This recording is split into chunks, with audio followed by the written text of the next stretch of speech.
Sir ನಮಸ್ಕಾರ sir. ನಮಸ್ಕಾರ sir. Sir ನಿರ್ದೇಶಕರಲ್ಲಿ ಅತ್ಯಂತ ಪ್ರಮುಖವಾಗಿರ್ತಕ್ಕಂತಹ ನಿರ್ದೇಶಕರು ಅಂತಂದರೆ ಅವರೇ ನಮ್ಮ ಪುಟ್ಟಣ್ಣ ಕಣಗಾಲ ಅವರು. ಇವರ ಒಂದು ಕುರಿತು ಒಂದಷ್ಟು ಮಾಹಿತಿಗಳನ್ನ ಹಂಚ್ಕೊಳ್ಳಿ ಸರ್.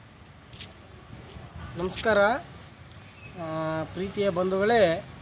ಇವತ್ತು ಸಂದರ್ಶಕರು ಈ ಕರ್ನಾಟಕ ಕಂಡಂಥ ಒಬ್ಬ ಶ್ರೇಷ್ಠ ನಿರ್ದೇಶಕರಾಗಿರತಕ್ಕಂಥ ಕಣಗಾಲ್ ಪುಟ್ಟಣ್ಣ ಅವರ ಬಗ್ಗೆ ಮಾಹಿತಿಯನ್ನು ಹಂಚಿಕೊಳ್ಳಿ ಅಂತೇಳಿದ್ದಾರೆ. ನಿಜವಾಗ್ಲೂ ಕೂಡ ಒಂದು ಕಾಲಘಟ್ಟದಲ್ಲಿ ಅಂದರೆ 70-80ರ ದಶಕದಲ್ಲಿ ಕಣಗಾಲ್ ಪುಟ್ಟಣ್ಣವರ ನಿರ್ದೇಶನದಲ್ಲಿ ಮೂಡಿಬಂದಂಥ ಕೆಲವೇ ಚಿತ್ರಗಳು ಎಲ್ಲವೂ ಕೂಡ ರಾಷ್ಟ್ರ ಮತ್ತು ಅಂತಾರಾಷ್ಟ್ರೀಯ ಪ್ರಶಸ್ತಿಯನ್ನು ಗಳಿಸುವಂಥ ಚಿತ್ರಗಳನ್ನು ಕನ್ನಡ ಸಾರಸ್ವತ ಲೋಕಕ್ಕೆ ಅವರು ಕೊಟ್ಟು ಹೋಗಿದ್ದಾರೆ. ಅವರು ನಿರ್ದೇಶನ ಮಾಡಿರ್ತಕ್ಕಂಥ ಎಲ್ಲ ಚಿತ್ರಗಳು ಕೂಡ ವಿಭಿನ್ನ ಮತ್ತು ಅತ್ಯದ್ಭುತವಾಗಿರ್ತಕ್ಕಂಥ ಚಲನಚಿತ್ರಗಳನ್ನು ಅವರು ಈ ನಾಡಿಗೆ ಕೊಟ್ಟು ಹೋಗಿದ್ದಾರೆ. ಅವರು ಕಡಿಮೆ ಚಿತ್ರಗಳ ನಿರ್ದೇಶನ ಮಾಡಿದ್ರು ಕೂಡ ಒಂದು ಚಿತ್ರವೂ ಕೂಡ ಅಷ್ಟೇನೂ ಸುಲಭ ಅಂತಕ್ಕಂಥದ್ದನ್ನು ಮಾಹಿತಿಯನ್ನೆಲ್ಲ ಹಾಕಿಲ್ಲ. ಅವರು ನಿರ್ದೇಶನ ಮಾಡತಕ್ಕಂಥ ಚಿತ್ರ ಇವತ್ತು ಕೂಡ ನಮಗೆ ಭಾಳ ಆಶ್ಚರ್ಯ ತರುವಂಥ ಚಿತ್ರ ಅಂತ ಹೇಳಿದ್ರೆ ನಮ್ಮ ರಂಗನಾಯಕಿ ಚಲನಚಿತ್ರ. ಆ ರಂಗನಾಯಕಿ ಚಲನಚಿತ್ರದಲ್ಲಿ ಬಹುಶಃ ಕಲ್ಪನೆಗೂ ಸಿಕ್ಕದೇ ಇರತಕ್ಕಂಥದ್ದು. ಅಂದರೆ ನನ್ನ ಪ್ರಕಾರ ತಾಯಿ ಮಕ್ಕಳ ನಡುವೆ ಅಥವಾ ಮಕ್ಕಳ ಗೊತ್ತಿಲ್ಲದೆ ಇರತಕ್ಕಂಥ ವಾತಾವರಣದೊಳಗಡೆ ಮಗುವನ್ನು ತಾಯಿ ಆಗೋದು ಅಥವಾ ತಂದೆಯನ್ನು ಮಗಳಾಗ್ಬೋದು, ಈ ಥರ ಪ್ರೀತಿಸ್ತಕ್ಕಂಥ ಸಂಸ್ಕೃತಿ ಯಾರಲ್ಲಿದೆ ಅಂತೇಳಿದ್ರೆ ಅದು ಜೀವಿಗಳಲ್ಲಿದೆ, ಪ್ರಾಣಿಗಳಲ್ಲಿದೆ. ಯಾಕಂದರೆ ಅದಕ್ಕೆ ನಾನು ತಾಯಿ ಅಥವಾ ನಾನು ಎತ್ತಿರ್ತಕ್ಕಂಥ ಮಗು ಅಂತೇನು ನೋಡೋದಿಲ್ಲ. ಅವೇನು ಮಾಡ್ತಾವೆ, ಕೆಲವು ಹಂತದಲ್ಲಿ ಅವು ಇರ್ತಕ್ಕಂಥ ಮತ್ತು ಅದನ್ನು ಸಾಕ್ತಕ್ಕಂಥದ್ದು ನೋಡ್ತಾವೆ. ಕೆಲವು ಹಂತದಲ್ಲಿ ಏನು ಮಾಡ್ತಾವೆ, ಅವೇ ಒಂದಕ್ಕೊಂದು ಅವರ ಆಸೆ ಬಂದಾಗ ಏನು ಮಾಡ್ತಾವೆ, ಬೇರೆ ಬೇರೆ ರೀತಿಯಾಗಿರ್ತಕ್ಕಂಥ ಅವರ ಪ್ರೀತಿಯನ್ನು ತಾಯಿ ಮೇಲಾಗೋದು ಮಗುನ ಮೇಲಾಗೋದು ಪ್ರಹಾರ ಮಾಡಿ ಅವು ತೀರಿಸ್ಕೊಳ್ತವೆ. ಆದರೆ ಭಾಳ ವಿಶೇಷ ಅಂದ್ರೆ ರಂಗನಾಯಕಿ ಸಿನಿಮಾದಲ್ಲಿ ತಾನು ಎತ್ತಂಥ ಮಗನನ್ನು ಅಥವಾ ಮಗನೇ ತಾಯಿಯನ್ನು ಪ್ರೀತಿ ಮಾಡುವಂಥ ಒಂದು ವಿಭಿನ್ನ ಚಿತ್ರವನ್ನು ಕೊಡುವ ಮೂಲಕ ಭಾಳ ನಿಜವಾಗ್ಲೂ ಕೂಡ ಆಶ್ಚರ್ಯ ಅಂತ ಅನಿಸುತ್ತೆ. ಆ ರಂಗನಾಯಕಿ ಸಿನಿಮಾವನ್ನು ನೋಡಿದ್ರೆ ಭಾಳ ಅತ್ಯದ್ಭುತವಾಗಿರ್ತಕ್ಕಂಥ ವಿಚಾರವನ್ನು ಸರ್. ಹಾಗೆ ಇನ್ನೂ ಜನಪ್ರಿಯವಾಗಿರ್ತಕ್ಕಂಥದ್ದು ನಾಗರಾವು. Very good. ಇವ್ರು ಹೇಳ್ದಂಗೆ ನಾಗರಾವು ಚಿತ್ರವು ಕೂಡ ವಿಷ್ಣುವರ್ಧನ್ ಅವರ ಮೊದಲನೇ ಚಿತ್ರ. ವಿಷ್ಣುವರ್ಧನ್ ಅವರ ಕನ್ನಡ ಚಲನಚಿತ್ರಕ್ಕೆ ಪರಿಚಯ ಮಾಡಿಕೊಟ್ಟಂಥ ಚಿತ್ರ ಅದು. ಅದರಲ್ಲೂ ಕೂಡ ವಿಭಿನ್ನವಾಗಿರ್ತಕ್ಕಂಥ ನಟನೆ ಮಾಡುವ ಮೂಲಕ ಬಹುಶಃ ಪುಟ್ಟಣ್ಣ ಕಣಗಾಲ್ ಅವರ ಚಿತ್ರದಲ್ಲಿ ಹಾಡುಗಳು ಮತ್ತು ಸ್ಟೋರಿ ಭಾಳ ಅವರ ಆದ್ಯತೆಯನ್ನು ಕೊಡ್ತಿದ್ರು. ಅದರಲ್ಲಿ ನನಗೆ ನಿಜವಾಗ್ಲೂ ಕೂಡ ಮಶಾಣದವು ಅಂತಕ್ಕಂಥ ಒಂದು ಸಿನಿಮಾವನ್ನು ಮಾಡಿದರೆ ಭಾಳ ಅದ್ಭುತವಾಗಿರ್ತಕ್ಕಂಥ ಚಿತ್ರ. ಹೀಗೆ ಅವರು ಬೆರಳೆಣಿಕೆಯಷ್ಟು ಚಿತ್ರವನ್ನು ಕೊಟ್ಟರು ಕೂಡ ಕನ್ನಡ ಸಾರಸ್ವತ ಲೋಕಕ್ಕೆ ಮರೆದೇ ಇರತಕ್ಕಂಥ ಚಿತ್ರಗಳನ್ನು ಮತ್ತು ಎಂದೆಂದೂ ಅಜರಾಮರವಾಗಿರ್ತಕ್ಕಂಥ ಚಿತ್ರಗಳನ್ನು ಪುಟ್ಟಣ್ಣ ಕಣಗಾಲ್ ಅವರು ಕೊಟ್ಟಿದ್ದಾರೆ. ಅವರು ಅದಕ್ಕೋಸ್ಕರನೇ ಭಾರತದ ಚಿತ್ರೋದ್ಯಮದಲ್ಲಿ ಶ್ರೇಷ್ಠ ಚಲನಚಿತ್ರ ಪ್ರಶಸ್ತಿಗೆ ಪುಟ್ಟಣ್ಣ ಕಣಗಾಲ್ ನಿರ್ದೇಶಕ ಪ್ರಶಸ್ತಿ ಅಂತಲೇ ಹೆಸರಿಟ್ಟಿದ್ದಾರೆ. ಅಂದರೆ ಕಣಗಾಲ್ ಪುಟ್ಟಣ್ಣ ಅವರು ಭಾಳ ಪ್ರಸಿದ್ಧಿಯನ್ನು ಪಡೆದಿರತಕ್ಕಂಥ ವ್ಯಕ್ತಿ. ಅವರು ನಾಟಕ ರಂಗದಲ್ಲಾಗ್ಬೋದು, ಚಲನಚಿತ್ರದಲ್ಲಾಗ್ಬೋದು ಭಾಳ ವಿಶೇಷ ಮತ್ತು ವಿಭಿನ್ನತೆಯನ್ನು ಮೆರೆದು ಹೋಗಿದ್ದಾರೆ. ಅವರ ಚಿತ್ರವನ್ನು ನಾವು ನೋಡೋದು ಅಂತ ಹೇಳಿದ್ರೆ ಒಂದು ಹೊಸ ಜಗತ್ತನ್ನು ನೋಡಿದಷ್ಟೇ ಅನುಭವ ಆಗುತ್ತೆ. ಮರೀಲಿಕ್ಕಾಗದೇ ಇರತಕ್ಕಂಥ ಚಿತ್ರವನ್ನು ಅವರು ಕೊಟ್ಟು ಹೋಗಿದ್ದಾರೆ. ಅದರಲ್ಲೂ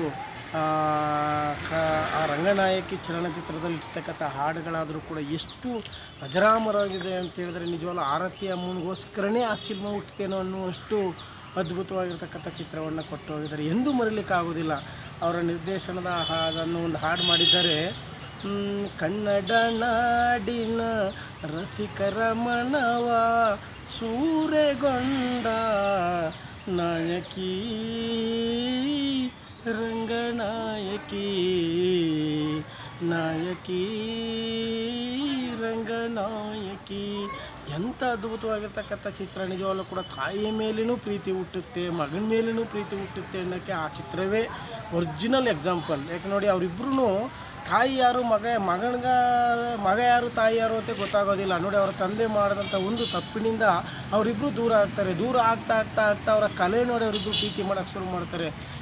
ಕಡೆಗೆ ಒಂದು ದಿನ ತಾಯಿಯನ್ನೇ ಮಗ ಪ್ರೀತಿಸ್ತಾ ಇದ್ದಾನೆ ಅಂತಕ್ಕಂಥದ್ದನ್ನು ಗೊತ್ತಾದಂಥ ಸಮಯದಲ್ಲಿ ಹೇಳ್ಕೊಳ್ಳಿಕ್ಕೆ ಓಡೋಡಿ ಬರ್ತಾನೆ ತನ್ನ ತಾಯಿ ಹತ್ರ ಹೇಳ್ಕೊಳ್ಳೋಕ್ಕೆ. ಬರುವಷ್ಟರಲ್ಲಿ ತಾಯಿ ಸತ್ತೋಗಿರ್ತಾಳೆ. ಎಂಥ ಒಂದು ಮಂತ್ರಮುಗ್ಧವಾಗ್ತಕ್ಕಂಥ ದೃಶ್ಯವನ್ನು ಕ್ರಿಯೇಟ್ ಮಾಡಿ ಹೋಗಿದ್ದಾರೆ ಅಂದರೆ ಭಾಳ ಅದ್ಭುತ ಅನಿಸುತ್ತೆ. ಎಂಥವ್ರಿಗೂ ಕೂಡ ಹೃದಯ ಕಲಕುವಂಥ ಚಿತ್ರ ಅದು. ಅಂಥ ಚಿತ್ರಗಳನ್ನ ಪುಟ್ಟಣ್ಣ ಕಣಗಾಲ್ ಅವರು ಈ ನಾಡಿಗೆ ಕೊಟ್ಟು ಹೋಗಿದ್ದಾರೆ. ಮರಲಿಕ್ಕಾಗದೇ ಇರತಕ್ಕಂಥ ಚಿತ್ರವನ್ನು ಈ ನಾಡಿಗೆ ಹೊಸ ಮುಖಗಳನ್ನು ಕೂಡ ಪರಿಚಯ ಮಾಡಿ ಹೋಗಿದ್ದಾರೆ. ಹಲವಾರು ಪುಟ್ಟಣ್ಣ ಕಣಗಾಲ್ ಅವರು ಗರುಡಿನಲ್ಲಿ ಬಂದಿದ್ದಾರೆ ಅಂತೇಳಿ ಎಲ್ಲ ವಿಲನ್ಗಳಾಗಿರ್ಬೋದು, ಬೇಕಾದಷ್ಟು ಜನ ಪೋಷಕ ನಟರಾಗಿರ್ಬೋದು, ನಾಯಕ ನಟರಾಗಿರ್ಬೋದು, ನಾಯಕಿಯರಾಗಿರ್ಬೋದು, ಪುಟ್ಟಣ್ಣ ಕಣಗಾಲ್ ಅವರಿಂದ ಹಲವಾರು ಮಂದಿ ಕನ್ನಡ ಚಲನಚಿತ್ರಕ್ಕೆ ಪಾದಾರ್ಪಣೆ ಮಾಡಿದ್ದಾರೆ. ಕಡಿಮೆ ಚಿತ್ರವನ್ನು ಕೊಟ್ಟರೂ ಕೂಡ ಒಂದೊಂದು ಚಿತ್ರವು ಕೂಡ ಒಂದೊಂದು ವಿಭಿನ್ನತೆಯನ್ನು ಸಾರ್ತಕ್ಕಂಥ ಒಂದು ಭಾರತೀಯ ಸಂಸ್ಕೃತಿಯನ್ನು ಎತ್ತಿ ಹಿಡಿಯುವಂಥ ಒಂದಷ್ಟು ವಿಚಾರಗಳನ್ನು ಪುಟ್ಟಣ್ಣ ಕಣಗಾಲ್ ಅವರು ಈ ನಾಡಿಗೆ ಕೊಟ್ಟು ಹೋಗಿದ್ದಾರೆ. ಅವ್ರ ಬಗ್ಗೆ ಹೇಳ್ಕೊಳ್ಳೋದು ಅಂದ್ರೆ ಭಾಳ ಹೆಮ್ಮೆ ಅನಿಸುತ್ತೆ. ಇವತ್ತು ಪುಟ್ಟಣ್ಣ ಕಣಗಾಲ್ ಪ್ರಶಸ್ತಿಯನ್ನು ಪಡ್ಕೊಳ್ತಾರೆ ಅಂತಂದರೆ ಅವನೇ ಶ್ರೇಷ್ಠ ನಿರ್ದೇಶಕ ಅಂತ ಅರ್ಥ. ಇವತ್ತು ಆ ನಿರ್ದೇಶಕ ಪ್ರಶಸ್ತಿಗೆ ಪುಟ್ಟಣ್ಣ ಕಣಗಾಲ್ ಅವ್ರ ಹೆಸರನ್ನೇ ಇಟ್ಟಿದ್ದಾರೆ, ಅದನ್ನು ನೀವು ಅರ್ಥ ಮಾಡ್ಕೊಳ್ಳಿ. ಅಂಥ ಒಬ್ಬ ಅದ್ಭುತವಾಗಿರ್ತಕ್ಕಂಥ ನಿರ್ದೇಶಕ, ಅವರನ್ನು ನಾವು ಎಂದೂ ಕೂಡ ಮರೀಲಿಕ್ಕೆ ಆಗೋದಿಲ್ಲ. ಆ ಕಣಗಾಲ್ ಪುಟ್ಟಣ್ಣ ಅವರು ನಿರ್ದೇಶನ ಮಾಡಿರ್ತಕ್ಕಂಥ ಎಲ್ಲ ಚಿತ್ರಗಳು ಕೂಡ ಮತ್ತೊಮ್ಮೆ ಬೆಳ್ಳಿ ತೆರೆಗೆ ಬರುವ ಮೂಲಕ ಹಲವಾರು ಅದರಲ್ಲಿ ಪಾತ್ರವನ್ನು ಮಾಡಿರ್ತಕ್ಕಂಥವ್ರು ಇವತ್ತು ಸತ್ತು ಹೋಗಿದ್ದಾರೆ. ಆದರೆ ಆ ಚಿತ್ರ ಮಾತ್ರ ಅಚ್ಚಳಿಯದೇ ಈ ನೆಲದ ಮೇಲೆ ಉಳಿದಿದೆ ಅಂತಕ್ಕಂಥದ್ದು ಹೇಳ್ತಾ ಭಾರತೀಯ ಸಂಸ್ಕೃತಿಯನ್ನು ಎತ್ತಿ ಹಿಡಿಯುವಂಥ ಚಿತ್ರಗಳನ್ನೇ ಕೂಡ ಪುಟ್ಟಣ್ಣ ಕಣಗಾಲ್ ಅವರು ಕೊಟ್ಟು ಹೋಗಿದ್ದಾರೆ. ಅವ್ರಿಗೆ ನಾನು ಈ ಸಮಯದಲ್ಲಿ ಅಭಿನಂದಿಸ್ತಾ, ಚಲನಚಿತ್ರ ಅಂದರೆ ಹೀಗೇ ಇರಬೇಕು ಮತ್ತು ಕಾದಂಬರಿ ಚಿತ್ರಗಳು ಅಂದರೆ ಹೀಗೇ ಇರಬೇಕು, ದೇಶದ ಪರಂಪರೆಯನ್ನು ಸಾರುವಂಥ ಚಿತ್ರಗಳು ಅಂದರೆ ಹೀಗೆ ಇರಬೇಕು ಅಂತಕ್ಕಂಥದ್ದು ಎಲ್ಲವನ್ನು ಕೂಡ ಸೂತ್ರವನ್ನು ಹಾಕಿಕೊಟ್ಟು ಹೋದವರು ಪುಟ್ಟಣ್ಣ ಕಣಗಾಲ್ ಅವರು. ಅಂಥ ನಿರ್ದೇಶಕರು ಈ ಭೂಮಿ ಮೇಲೆ ಮತ್ತೆ ಮತ್ತೆ ಹುಟ್ಟಬೇಕು ಅಂತಕ್ಕಂಥ ಮಾತನ್ನು ಈ ಸಮಯದಲ್ಲಿ ಹೇಳ್ತಾ ಭಾಳ ಹೆಮ್ಮೆ ಅನಿಸುತ್ತೆ. ಇನ್ನೂ ಹಲವಾರು ಈ ನಾಡಿನ ಸರಸತ್ವ ಲೋಕಕ್ಕೆ ಹಲವಾರು ಕೊಡುಗೆಗಳನ್ನ ಕೊಟ್ಟು ಬರ್ತಕ್ಕಂಥ ಮಹಾ ವ್ಯಕ್ತಿಗಳಿದ್ದಾರೆ. ಅವರನ್ನು ಮತ್ತೊಮ್ಮೆ ಮತ್ತೆ ಇನ್ನೊಂದು ದಿವಸ ನಾವು ಪದೇ ಪದೇ ನೆನಪಿಸಿಕೊಳ್ಳುವಂಥ ಕೆಲಸವನ್ನು ನಾವು ಮಾಡೋಣ. ನಮ್ಮ ಉದ್ದೇಶ ಈ ಹೊಸ ತಲೆಮಾರಿನ ಜನರು ಈ ಟಿ ವಿ ಮೊಬೈಲ್ಗೆ ಅಂಟುಕೊಂಡಿರೋದ್ರಿಂದ ಈ ಮೊಬೈಲ್ ಒಳಗಡೆ ಎಲ್ಲವೂ ಬರ್ತಾಯಿದೆ. ಅಂಥದ್ರೊಳಗಡೆ ನಮ್ಮ ಈ ಸರಸತ್ವ ಲೋಕಕ್ಕೆ ಏನೆಲ್ಲ ಕೊಟ್ಟು ಹೋಗಿದ್ದಾರೆ ಅವ್ರನ್ನೂ ಕೂಡ ನೆನಪಿಸ್ಬೇಕು ಅನ್ನೋ ಉದ್ದೇಶವನ್ನು ಇಟ್ಕೊಂಡು ನಾವು ನಿಮಗೆ ಈ ಮಾಹಿತಿಯನ್ನು ಹಾಕಿ ನಾವು ನಿಮಗೆ ತಿಳಿಸ್ತಾ ಇದ್ದೀವಿ. ಇನ್ನೇನು ಯಾವ ಉದ್ದೇಶವಲ್ಲ, ಯಾಕಂದರೆ ಮರೆತಿರ್ತಕ್ಕಂಥ ಸಂಸ್ಕೃತಿಯನ್ನು ಹೊಸ ತಲೆಮಾರಿಗೆ ತಿಳಿಸುವಂಥ, ಇವತ್ತಿನ ಅಂಗೈ ಮೇಲೆ ಮೊಬೈಲನ್ನು ಇಟ್ಕೊಂಡು ನೋಡ್ತಾ ಇರ್ತಕ್ಕಂಥ ಮಕ್ಕಳಿಗೆ ಈ ನಾಡಿನ ಚರಿತ್ರೆಯನ್ನು, ಈ ದೇಶದ ಇತಿಹಾಸವನ್ನು, ಈ ದೇಶದ ಪರಂಪರೆಯನ್ನು, ಸಂಸ್ಕೃತಿಯನ್ನು ಎಲ್ಲವನ್ನು ಸಾರ್ತಾ ಇರ್ತಕ್ಕಂಥ ಎಲ್ಲ ವ್ಯಕ್ತಿಗಳನ್ನು ಕೂಡ ಅವರಿಗೆ ಕಿರುಪರಿಚಯವನ್ನು ಮಾಡಿಕೊಡುವಂಥದ್ದೇ ನಮ್ಮ ಉದ್ದೇಶವೇ ಹೊರತು ಬೇರೆ ಇನ್ಯಾವ ಉದ್ದೇಶವಲ್ಲ ಅಂತಕ್ಕಂಥ ಮಾತನ್ನು ಹೇಳ್ತಾ, ಸಂಗೀತ ಲೋಕಕ್ಕೆ, ಸಾಹಿತ್ಯ ಲೋಕಕ್ಕೆ, ಚಲನಚಿತ್ರ ಲೋಕಕ್ಕೆ, ನಾಟಕ ಲೋಕಕ್ಕೆ, ಈ ಸಾಂಸ್ಕೃತಿಕ ಪರಂಪರೆಗೆ ಎಲ್ಲವೂ ಕೂಡ ಕೊಡುಗೆ ಕೊಟ್ಟಿರ್ತಕ್ಕಂಥ ಆ ವ್ಯಕ್ತಿಗಳನ್ನ ನಾವು ನೆನಪು ಮಾಡಿಕೊಳ್ಳುವಂಥ ಕೆಲಸವನ್ನು ಮಾಡೋಣ. ಅವರೆಲ್ಲ ನಮ್ಮ ನಡುವಿನ ಇದ್ದು ನಮ್ಮ ನೆಲದಲ್ಲೇ ಹುಟ್ಟಿ ಬೆಳೆದಿರ್ತಕ್ಕಂಥವ್ರು. ಅವರು ಏನೆಲ್ಲ ಸಾಧನೆ ಮಾಡಿ ಹೋಗಿದ್ದಾರೆ, ಆ ಸಾಧಕರನ್ನು ಪರಿಚಯಿಸ ಮಾಡುವುದೇ ನಮ್ಮ ಕೆಲಸ ಅಂತಕ್ಕಂಥ ವಿಷಯವನ್ನು ಇಟ್ಕೊಂಡು ಇವತ್ತು ನಾವು ಶ್ರೇಷ್ಠ ನಿರ್ದೇಶಕ ಪುಟ್ಟಣ್ಣ ಕಣಗಾಲ್ ಅವ್ರ ಬಗ್ಗೆ ನಾವು ಮಾತಾಡಿದ್ದೀವಿ.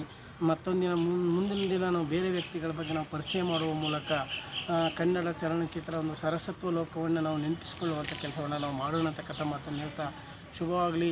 ಅವರು ಪುಟ್ಟಣ್ಣ ಕಣಗಾಲ್ ಅವರು ಅಜರಾಮರವಾಗಿ ನೆಲದ ಮೇಲೆ ಉಳಿದಿದ್ದಾರೆ ಅಂತಕ್ಕಂಥ ಮಾತನ್ನು ಈ ಸಮಯದಲ್ಲಿ ಹೇಳಲಿಕ್ಕೆ ಇಷ್ಟಪಡ್ತೀನಿ. ತುಂಬ ಧನ್ಯವಾದಗಳು ಕಳಂಗಸ್ವಾಮಿ ಸಿದ್ಧಾರ್ಥ ಅವರೇ. Thank you sir. ತುಂಬ ಅತ್ಯಮೂಲ್ಯವಾದಂತಹ ಒಂದು ಮಾಹಿತಿಗಳನ್ನು ಕೊಟ್ಟಿದ್ದೀರಿ, ಹಾಗಾಗಿ ಧನ್ಯವಾದಗಳು ಸರ್. Thank you sir.